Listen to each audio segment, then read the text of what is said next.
If you're watching this video, then you are part of the TTOR army, an army that is building itself up one subscriber at a time. And as we can see from the title and thumbnail of today's video, today we're going to be talking about how Old Earth Creationists believe in a deceptive God. This is actually a remake of an old video that I did on my original YouTube channel, as well as my alt tech channels back in December of 2017. And it's dealing with an objection that Old Earth Creationists have been making for a very long time. Old Earth Creationists, if you've been around long enough and you've been involved in the Old versus Young Earth Creationism debate long enough, Old Earth Creationists claim that Young Earth Creationism makes God out to be a deceptive God.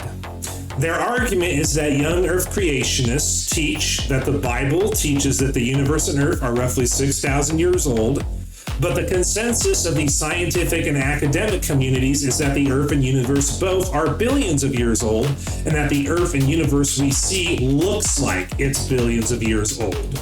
Old Earth Creationists argue that this portrays God as being a deceiver and a liar, because it has God claiming that the Earth and universe are roughly 6,000 years old, even though God made the Earth and universe with the appearance of being billions of years old. The problem with this claim is that it is the Old Earth Creationists who believe in a deceptive God. Now, at first glance, when I say this, and you're an Old Earth Creationist hearing me say this, your first thought is, no way. There is no way Old Earth Creationists believe in a deceptive God.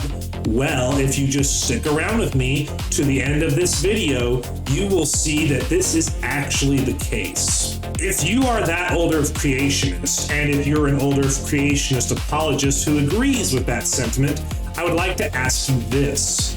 If God created the Earth and universe billions of years ago via the Big Bang and evolution, then why did he write his written word in such a way so as to communicate the idea that he created the Earth and universe over the course of 6 ordinary days, roughly 6,000 years ago?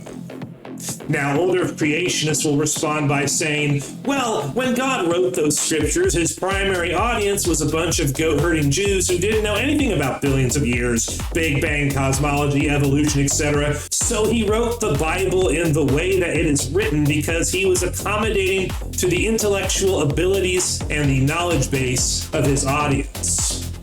In other words, they were too stupid to understand the truth about billions of years, Big Bang, evolution, etc. So God in his infinite wisdom said, I could tell them the truth about billions of years, Big Bang, evolution, etc. But instead, I'm going to accommodate their stupidity by writing my written word in such a way that the only conclusion they can come to, if they read my word in a straightforward and contextual manner, and they don't reinterpret it by a method of science that doesn't exist yet, is that the Earth and universe are roughly 6,000 years old. Folks, we only have two options here.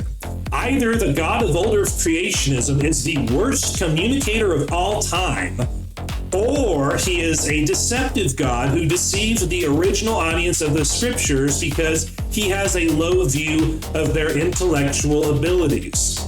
The second option is basically God saying, my creations are so stupid that they could never comprehend the truth of billions of years, Big Bang, evolution, etc. if I just told it to them straight up.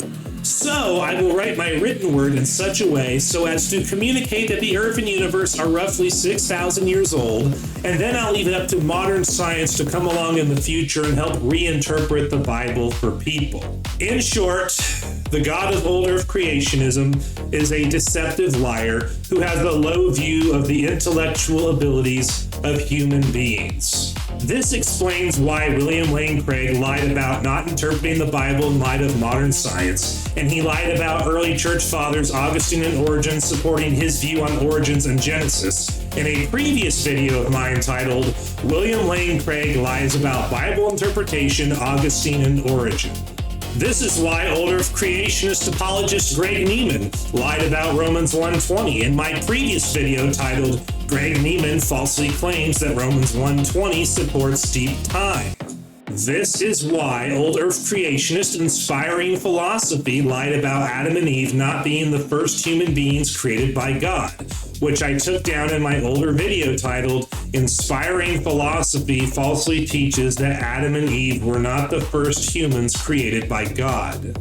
This is why Old Earth Creationist YouTuber and convicted pedophile Smokey Saint accidentally admitted that the God of Old Earth Creationism is a deceptive liar when he asked Young Earth Creationists what they would do if they met God after they died, and God told them that the Earth and universe are billions of years old. I destroyed this in my old video. Smokey Saint unintentionally admits that the God of Old Earth Creationism is a deceptive liar.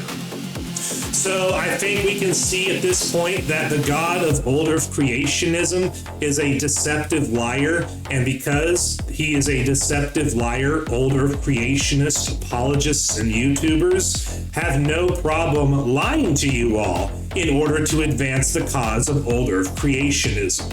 That's some God you got there, Old Earth Creationists. Now, before we head out of here, if you are a fan of Christian metal or Christian rock music, then I would encourage you to check out my brand new album that I released last month titled Faith in the Furnace, which, as you can see, is available on CD. And there is a link in the description box down below where you can go to what you're seeing on screen, and you can purchase my CD for a mere price of $9.99. And if you are a fan of Christian metal and or Christian rock, I promise you, you will have fun listening to this album, especially if you're a fan of bands like Under Oath or Disturbed or Korn. I think you will especially like the style of the music in this album.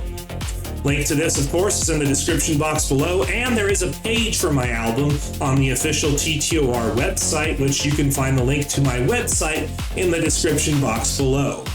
Thank you for watching, and have an excellent day.